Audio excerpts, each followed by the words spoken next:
भारत के सबसे प्रसिद्ध धार्मिक स्थलों में से एक तिरुपति बालाजी मंदिर की बहुत मान्यता है।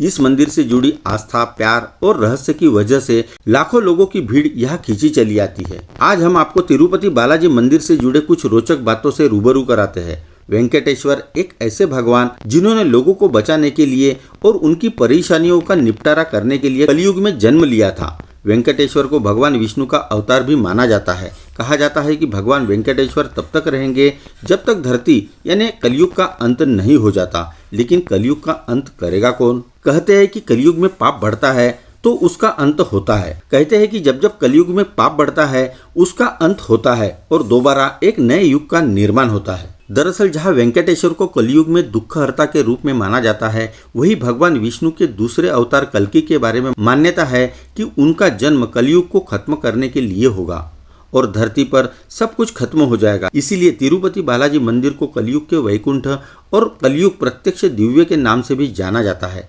साथ ही भगवान वेंकटेश्वर को कलयुग प्रत्यक्ष दिव्य, गोविंदा, बालाजी और श्रीनिवासा नाम से भी जाना जाता है। कलयुग की शुरुआत में जब भगवान वराह वैकुंठ चले गए थे, लेकिन ब्रह्मा धरती पर विष्णु भगवान को चाहते थे, जिसके लिए नारद मुनि को कोई युक्ति सोचने के लिए कहा गया। तब नारद मुनि गंगा तट पर यज्ञ की तैयारी में जुटे।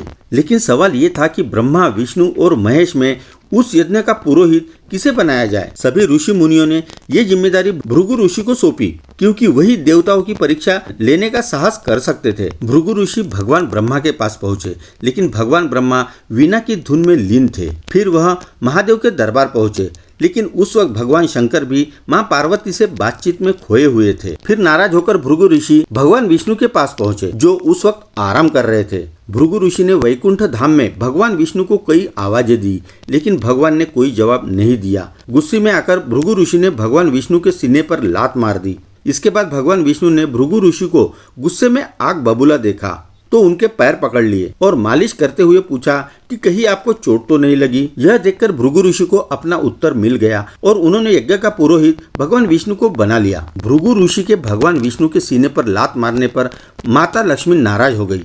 माता चाहती थी कि भगवान विष्णु भृगु ऋषि को दंड दे, लेकिन विष्णु भगवान ने ऐसा करने से साफ इनकार कर दिया, जिसकी वजह से माता लक्ष्मी ने वैकुंठ छोड़ दिया और तपस्या करने के लिए धरती पर करवीरपुर में आ गई, जो आज महाराष्ट्र के कोल्हापुर के नाम से जाना जाता है। माता लक्ष्मी चले जाने के बाद भगवान विष्णु भी उन्हें ढूंढने के लिए वैकुंठ छोड़कर धरती पर आ गए। उन्होंने माता को जंगलों और पहाड़ियों पर ढूंढा, लेकिन माता लक्ष्मी कहीं नहीं मिली। बाद में भगवान विष्णु एक पहाड़ी पर रहने लगे, जिसे आज वेंकटाद्रि के नाम से जाना जाता है। माता लक्ष्मी को ढूंढने और भगवान विष्णु की मदद करने के लिए ब्रह्मा जी और शिव जी गाय और बछड़े का रूप धारण कर धरती पर पहुंचे। यह गाय चोल वंश के राजा के पास थी, लेकिन एक रोज उस गाय ने दूध देना बंद कर दिया। पौराणिक कहानियों के मुताबिक वो गाय एक पहाड़ी पर जाकर अपना सारा दूध भगवान विष्णु को पिला देती थी। गाय के दूध न देने पर रानी का गुस्सा फूट पड़ा। उसने एक संतरी को गाय पर नजर रखने को कहा।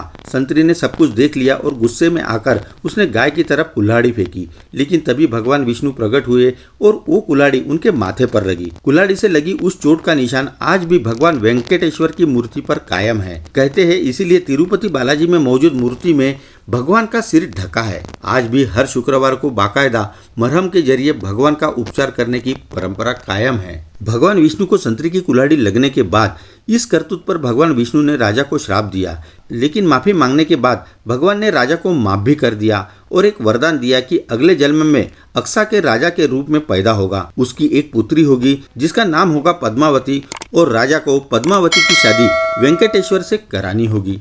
चलो जल्द ही मिलते हैं नए वीडियो के साथ ग्लोबल इंसाइक्लोपीडिया में।